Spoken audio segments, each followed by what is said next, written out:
Comments like that kind of encourage me to commentate more often. I was thinking 2 times a month, but maybe I'll do it 4 times a month now. Maybe like once a week, since you guys seem to love it.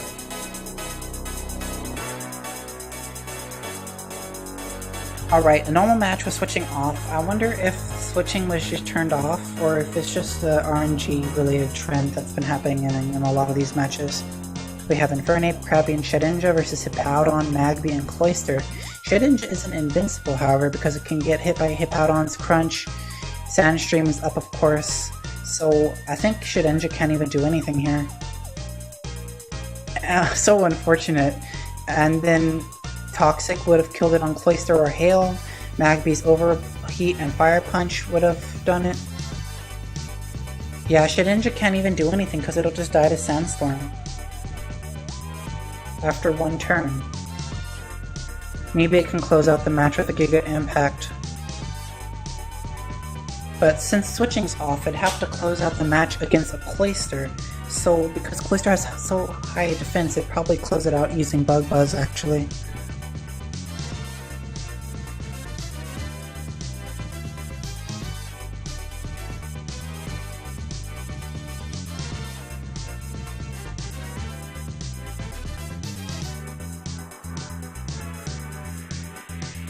Besides that, Hippowdon is favored against Infernape, and it can probably hit Krabby decently before dying, but maybe the damage between Fire Blast and Crab Hammer is enough to kill it before it can attack Krabby.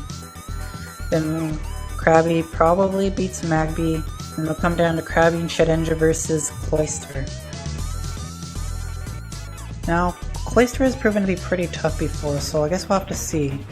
It does have an Icicle plate to boost Ice Shard, but that's not really relevant in this matchup because Ice is not very effective against Infernape and Krabby, and you can't hit Shedinja.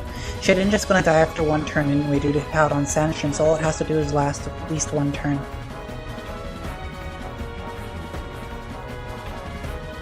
For people wondering why I can't talk too loud, it's because I originally only planned to commentate between 8 and 10 p.m. Hawaiian, and then my family's gonna go to sleep, so I was gonna leave, but it's 1:33 a.m. here, you know how I tend to stay up late. But I still have to be respectful and not talk too loud. But if I was paired with a hype commentator who could talk really loud and bring the hype, that'd be pretty good. Alright, Hippowdon Sandstream equipped up. It doesn't get the special defense boost because it only applies to rock types, and it's not partially rock. Hippowdon is pure ground. So Fire Blast will do a good amount of damage to Hippowdon. Hippowdon still takes less than half damage. Earthquake will probably 1 hit kill it. Infernape is down. Now it'll come to Krabby versus Hippowdon. We'll have to see if Krabby is strong enough to kill it with 1 Crab Hammer before it takes damage from another Earthquake.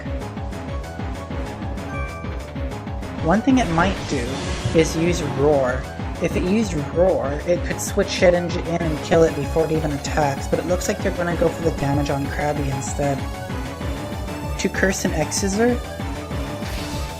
I guess they're going for X-Scissor. I mean,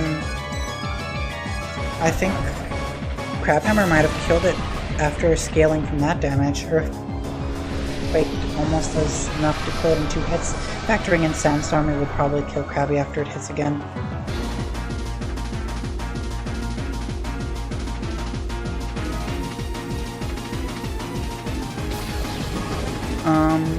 Alright, so we've got Crab Hammer, which kills Hippowdon. If they used Crab Hammer the turn before, it probably would have killed.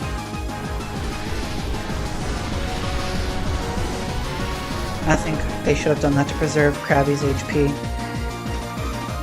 But it still is sufficient for beating Magby with 1 Crab Hammer, but it means that Cloyster will be able to trade more favorably against Krabby, which means that Shedinja will be unlikely to be able to do enough damage before Shedinja dies from Sandstorm, so almost certainly Blue Team is going to lose now.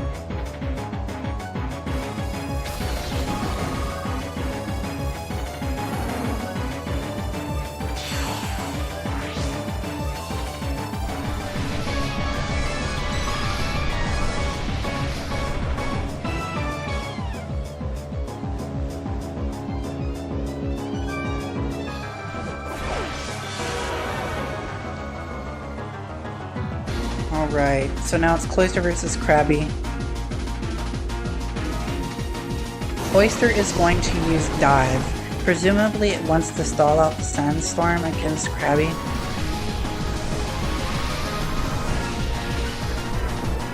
Also maybe because Ice Shard wasn't a guaranteed kill. Now, I'm pretty sure there's almost nothing Shedinja can do to kill Cloyster. I can't imagine a crit killing.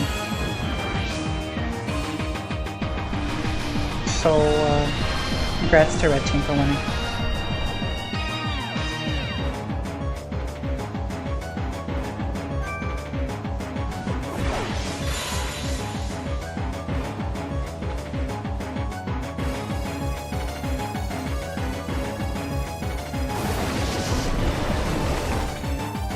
Shedinja uses Giga Impact because that's the best it can do, but Cloyster uses Dive, guaranteeing their loss.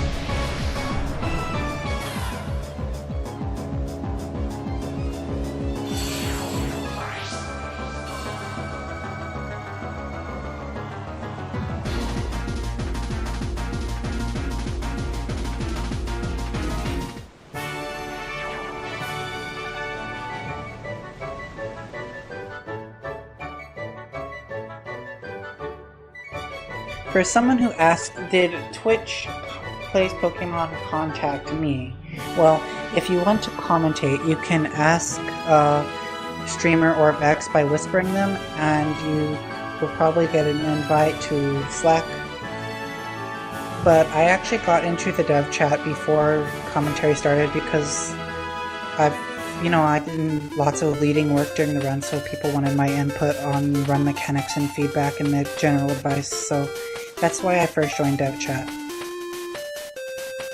So I never needed to ask Vex or Streamer if I wanted to do commentary because I was already in there.